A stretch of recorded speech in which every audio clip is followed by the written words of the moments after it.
Hi everyone! Before we dive into this week's episode, please check out our promo of the week.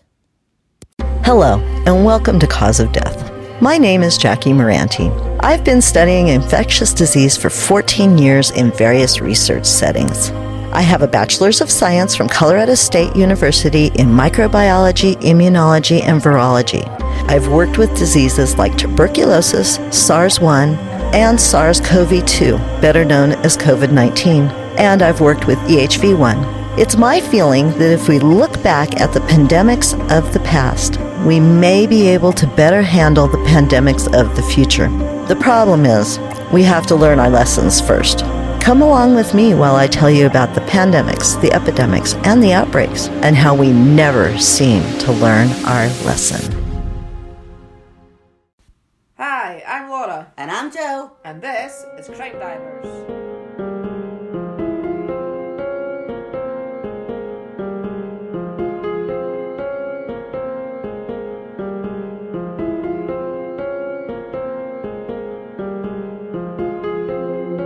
Hello everybody, welcome to today's episode. Hello. And today is a Laura-sode. Yes, you're in for another treat. Well, it's not none of any of our cases are a treat, are they? It's not really a treat, is it? No, not to listen to true crime, it's not. No, that's very true. But yeah, before we start, we just plug our Patreon. So if anybody would like to support us financially, then that would be amazing. And so you just, it's patreon.com/CrimeDivers. We have 3 different tiers. The first one starting at just £1 a month, and you will get early access to episodes. You get 2 bonus episodes a month. You can get a free gift after so long. Ad free? Ad free, yeah. So yeah, if you want to just go and have a look, Head on over. Great. Yeah, that would be great. And you know, if you want to buy us a coffee, that's buymeacoffee.com/CrimeDivers, where that's just if you wanted to make just a one-off donation of a couple of quid. You can do that, because not everybody likes a monthly subscription. Although on the Patreon you can cancel at any time. You don't need to. Yeah. There's no what's It's the not word? like a contract. Yeah, it's not like there's a minimum term or anything like that. No. You can anyway. So that's that. Just thought I'd get that out of the way. And as we've started, you'll know we've started doing now. We're highlighting a missing person on each episode. So today's missing person is Ashley Miller Carlson, and she is a mother of 4, and she was last seen it says last seen on tribal land in Minnesota. So I'm just reading an article here, and it says Ashley Miller Carlson, 33, of Grantsburg, Wisconsin, was last seen on September the 23rd, 2021 in the Lake Lena community, part of Mill Lacs Band of OJB. I don't know how to pronounce that, I'm sorry. It's OJIBWE in Pine County, Minnesota. But I will put this on in the show notes and on social media, so I can't pronounce things, but I can spell it. So, well, it's he. Ashley, who is divorced, was reported missing by her family on September the 24th, when the vehicle she was driving was found east of Hinckley, Minnesota, in Grace's Lake. No one has seen or heard from her since, and her family is extremely worried. Her aunt said she's just gone, vanished, and we have no answers. But we know she didn't leave of her own free will. Something has happened. So, yeah, that doesn't sound great, does it? No. So, anyone... Oh, no, hang on, I have got a description, sorry. Ashley is described as being 5'9" and weighs 217 pounds. She has brown auburn hair and hazel eyes, and it's unknown what she was wearing when she disappeared. So anyone with information on Ashley's whereabouts is urged to call the Pine County Sheriff's Office at 320-629-8438. Or you can go onto the Sheriff's Office website, which is www.co.pine.mn.us/departments/sheriff/index.php, or call Investigator Mikal Anton with the Burnett County Sheriffs Office at 715-349-2121. Those who want to stay anonymous can call the family's private tip line at 218-241-0341. And as I said before, I will put the information in the show notes, and I will also put up posts on social media. So if anybody sees the posts, then which I'll put up in the next couple of days, if you could share them and, you know, just do what you can. Yeah, exactly. Just sharing them, just taking help. Yeah, You just never know. You never know, because you never know who's reading your post. Share them, comment on them, you know, just mention their name, you know, you never know. Just some awareness out there. Yeah, every little helps. So thank you for listening to that, and we'll get on with today's case. So where in the world are we? We're in Texas, USA. And what is the name of your case? It's called The Girl with No Name. Oh, okay. So before we start, Laura was just taking a drink there, so I thought I would just, you know, butt in there and say that Laura has a bit of the cold and she's got a tickly cough. Mm-hmm. So we'll try and excuse her for that, won't And it's we? not COVID. It's not COVID, no. She's just got a bit of the cold, and she's worried that she's going to cough. So if she does, she's apologising. I'll do it for you. Thank you. Yes, I do apologise. I'll try my very, very best. You'll be fine. We'll let you off. Thank you. Shall we dive in? Yep, let's dive in. Okay, so on the 1st of November 1980, the naked body of a girl, estimated to be between the age of 14 and 18, was discovered by a truck driver who had been driving past the Sam Houston National Forest, which is one of 4 national forests in Texas. She was lying face down in an area of grass, and the truck driver, he obviously called the police at 9:20 that morning to report his discovery. The girl was said to have been dead for approximately 6 hours, which placed her death around 3:20 that morning. A rectangular brown pendant containing a smoky blue or brown glass-coloured stone on a thin gold chain was found around her neck. Her ears were pierced, although no earrings were found in her ears or anywhere at the crime scene.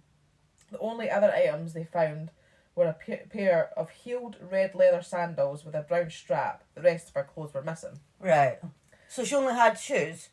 Yeah, and she wasn't obviously wearing them. They were just found like next to her. Right, Crime she scene, was and she had naked. her necklace on, and that was it, face down. So, I mean, that would have been a horrible. Yeah, that would be horrendous finding that, wouldn't it? That's just, I would hate to come across anything like that. I mean, obviously, the best thing you do is just phone the police straight away and obviously let them come. But I mean, it must be a horrific thing to come across. Yeah. I certainly hope I don't ever come across anything like that in my life. No. So, an autopsy was carried out. The girl was approximately 5 feet 6 inches, weighed between 105 and 120 pounds. She was described as being well nourished. Her eyes were hazel and her hair was approximately 10 inches in length and light brown in colour, with what was described as a possible reddish tint, although there was no evidence of actual any hair treatment, so it must have been like a natural... Oh, she had a natural bit of ginge. Yeah, natural bit of ginge. Her fingernails were bare, but her toenails were painted pink. And she actually had a scar on the edge of her right eyebrow. All right. It just sounds like she's... Well, from what you said the name of the episode is, that she had no name, how? Yeah. Like, because she sounds like, you know, she's got a scar, so Yeah, that's like a recognisable thing. Stick the features there. Yeah, and like her toenails being painted and being well nourished sounds like somebody would be missing her. Yeah, well, you would think. So the cause of death was asphyxia due to ligature strangulation.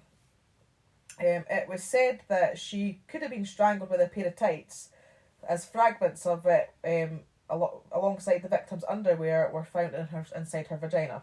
So right, okay. The tights and underwear were likely placed there in an attempt to prevent her body from bleeding as she was transported to the site of her discovery. So so she wasn't killed there, right? Yeah, they don't think she was killed there. As it was found that she had been sexually assaulted with a large blunt instrument, both vaginally and anally. Oh, God. So that sounds quite horrendous. Which is obviously why she's had the thing stuffed inside her, I think, to stop bleeding, yeah, because basically. obviously that's going to make her bleed. Oh, that's awful. So that was determined to have happened while she was still alive. Oh, poor girl. It is actually unknown if she had been like raped by the actual person, like by their body, you know, like actual. Yeah, but you know what I mean. As there was no evidence found at the crime scene or on her body, so there was no like DNA from another person basically found. She had also been on the end of a severe beating which had been inflicted prior to her death, as many bruises were evident across her body, with her lips and right eyelid being swollen. Her right shoulder had a deep and visible bite mark. Oh, God. So I think she went through quite a horrific time. Yeah, it sounds absolutely obviously awful. while still alive. Sorry, just let me drink that. So following exhaustive witness appeals and extensive media accounts regarding the murder, numerous people told investigators they had seen a teenage girl matching the description of the victim within hours before her murder. They had all described a girl wearing blue jeans, a dirty yellow top, and a white knitted jumper with large pockets. The girl had been carrying red leather-strapped high-heel sandals, which we know was found. So she was walking bare feet? Yeah, it does sound like that, yeah. Yeah. So she must be. So according to the first witness, the girl had arrived at the South End Gulf Station at about 6:30 p.m. on the 31st of October. She had got out a blue 1973 or 1974 Chevrolet Caprice, which was driven by a white male. The witness said the girl had asked for directions to the Texas Department of Corrections Ellis Prison Farm. After getting directions, the girl had left on foot and was later seen walking north on Sam Houston Avenue. So she'd obviously got out of this car, but she hadn't got back in the car. Right, So I okay. don't know if this person was just giving her a lift. She maybe or hitched something. a ride or something. Yeah, maybe. So the same girl was later seen at the Hitchin Post truck stop alongside Interstate 45. She again asked for directions to the prison, claiming a friend was waiting for her there. A waitress drew a map providing directions which she handed to the girl, but the waitress said she had suspected the girl was a runaway, and the girl had claimed that she was 19. The waitress expressed her doubts about her age and further asked if her parents knew where she was. The girl replied, "Who cares?" And she had also told the waitress she was from either Rockport or Aransas Pass, Texas. So, well, yeah, it does sound like she'd ran away then. Yeah, if it she does said, sound who like, cares? Yeah, it's About like her parents. Care. So, of course, inmates and employees were shown mortuary photos of the girl, but none were able to identify her because they obviously thought she was going to visit somebody at the prison. So, Yeah. But none. But of she them. said she was meeting somebody Yeah. there. So not necessarily actually going. She might have just been meeting somebody outside the prison. It seems a bit of a random place to go meet somebody Well, like yeah. that. But I mean, you know. Well, no, I mean, like, she might not have been meeting them right outside, but that might have been the sort of landmark that they've been told, like, you know, Yeah, maybe. oh, I'll meet you here, but it's just along the road from the prison. that's So true, yeah. she's like, right, as long as I can find the prison, then I can find Yeah. where I'm meeting the person from there. I guess that's true, yeah. So, yeah, like I say, none of the staff or inmates were able to identify her. So, investigators travelled to both the Rockport and Aransas Pass districts to speak to law officials there to see if there had been any missing girls reported that matched the victim's description. Staff at the schools were also contacted for the same reason, but all lines of inquiry led to a dead end, so no missing reports were ever matched to the victim at that time. So, I think she might be maybe lying about where she was from. Right, yeah. Because obviously there was just no matches of anybody being reported missing from those areas. So on the 16th of January 1981, the unidentified girl was buried in the Addicks Addition at Oakwood Cemetery. Her burial followed an open casket funeral, and she was buried in the town that she was found. So obviously we still don't know where she was Wow, from, so she that's was buried there. Mad. I can't believe nobody's Well, I know. missing her. Exactly. She was buried beneath a tombstone that had been donated by the Morals Memorials, and the inscription upon her tombstone read, "Unknown white female died November the 1st, 1980. Oh, that's sad, isn't That's a it? bit sad, yeah. So, obviously nothing really happened for the next few years, like nothing came to light for the next few years. So her body were actually exhumed in 1999. So that was, 19 years later. 19 years, yeah. In order to conduct a further forensic examination, including the obtaining of a DNA sample from her body. It didn't shed any real new information apart from investigators now believing that she was between 14 and a half and 16 and a half Right. years old at the time of her death.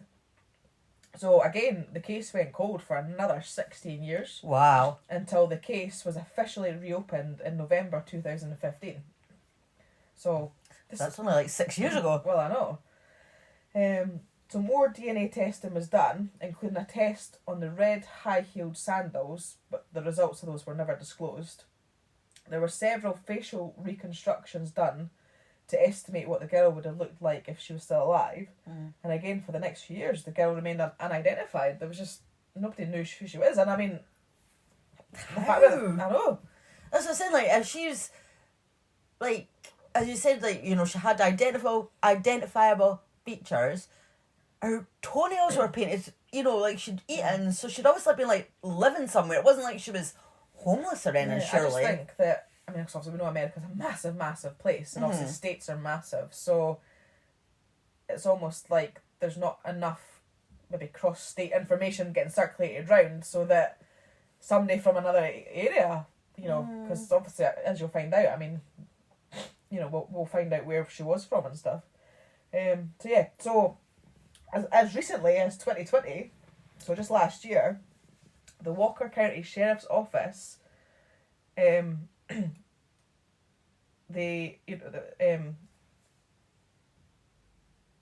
you not read your own writing? I've done it again, haven't I? It's because I wrote that the Walker County Sheriff's Office Incorporated, who specialise in forensic genealogy to help solve cold cases using DNA, they helped alongside them in an attempt to identify the girl. So initial attempts to extract usable genetic materials from her remains were unsuccessful, but testing on her preserved tissue samples yielded usable DNA, which was used to generate a genetic profile of the girl and construct a family tree. So by getting usable DNA from her, they managed to create a genetic profile that then enabled them to construct a family tree. So through this family tree, living relatives of the girl were identified and located. Wow. So I'm assuming, you know, this is probably because of technology and advances in science and stuff like that has, you know, we're obviously able to do this now. I mean, I've never heard of it. Yeah, I'm kind of baffled. I'm like, eh? I know, like, basically they've obviously been able to construct a family tree through her DNA and locate families, because they must have found similar genetic profiles that they've obviously been able to identify and locate them. So DNA swabs were taken from the relatives and were used to confirm the identity of the Walker County Jane Doe, as she was called, in 2021. Wow. Yes. So who was she then? Yeah, I'll wait to tell you. So on the 9th of November this year, so literally... So like last week? Literally, yeah. a few weeks ago. A few weeks ago. The Walker County Sheriff's Office announced the identity of the girl as 14-year-old Sherri Ann Jarvis. 14? She'd been 14. Wow. She had run away from Stillwater, Minnesota in 1980. The family had been informed in September, but her identity had temporarily been held from the public to give her family sufficient time to grieve privately. Right, yeah. So all we know about Sherri Ann is that she had been removed from her home and placed under the state's custody at the age of 13 due to her constant truancy from school. I said I think because it doesn't state, but I mean truancy is normally in relation to school, isn't it? Yeah. So it doesn't say school, but I thought, well, it must be school because I don't know where else you'd use that term. Not that age. Yeah, exactly, that age. Well, she had run away shortly after her 14th birthday, and her final contact with her family had been a letter she wrote to her mother in which Sherri Ann had indicated her intentions to eventually return home. So that is where I'm like, so obviously, because I don't actually know whether her family had reported her missing. You know, because obviously you'd think that, obviously she was in care at the time. But how far away was she? Like, she was from Minnesota, and it was in Texas that she was. So how far away is that? I don't know. I'll Google. I don't know. I should have maybe Googled that. I don't actually know how far away that is. How far is Minnesota from Texas? I'll give us a rough idea, obviously. I mean, we can't know exactly, because I don't know exactly where she was. 18 hours? Oh, wow, that's... Oh, is that from here? No. Now, Texas to Minnesota, it's like 1,277 miles. Oh, wow. Oh, okay. So Is that right?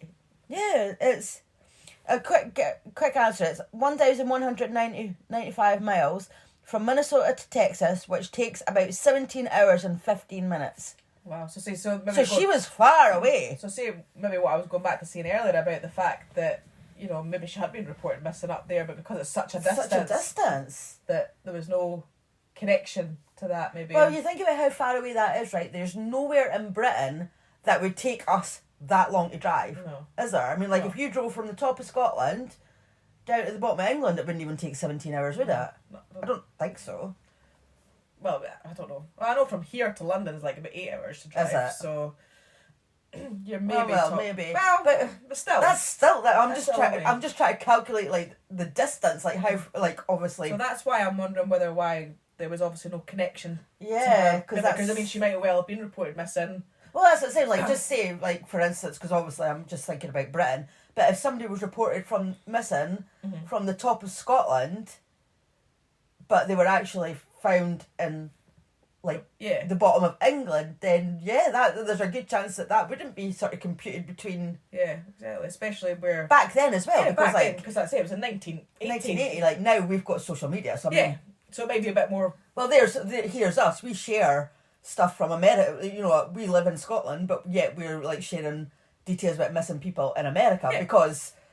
So, for instance, if that had been back in 1980, we wouldn't have heard of these people that we're talking about being missing, would we? Because no, exactly. We wouldn't have been aware of them at all because we don't have that kind of social media to circulate. That makes it more like understandable. That's what I was thinking when I was obviously researching. I was like, how like have they not why have they not reported a missing? Like what's happened there? But then now realising they obviously that you know the length of time up the space between places. Then, aye, exactly. Because that's what I couldn't understand. I'm thinking why. Because I didn't realise how far the distance was. I'm thinking of like maybe a nearby place to here. You know, thinking well surely. Yeah, because you'd be able to see if somebody was reported missing. Then why isn't somebody missing them? But if, as I said, somebody was missing them, but it was such a big distance away. Then exactly they didn't. And we just didn't have social media. Well, exactly, and that's it. Because I think maybe now, if that was the case now, maybe obviously it would reach a wider audience. Oh yeah, definitely. And you would maybe come across somebody that was missing many, many miles away because they've been spotted on or seen on social media, or their stories being shared on social media. Whereas in 1980, you're not going to have that. No. So I could kind of understand. But how the hell did she manage to get that far away? It was just 14. Yeah. How did she manage to get 17 hours away? Exactly. Although it does depend, because I don't actually know if I found out where she was actually in care, so I don't know how far away she was in care. Yeah, but surely she would have been in care nearish to. But then if she said she was from, but then she would have been. It would have been highlighted. Yeah, I don't. I'm not sure, unfortunately. But you know, anyway. So she wasn't in care in that place that you said where she said she was from.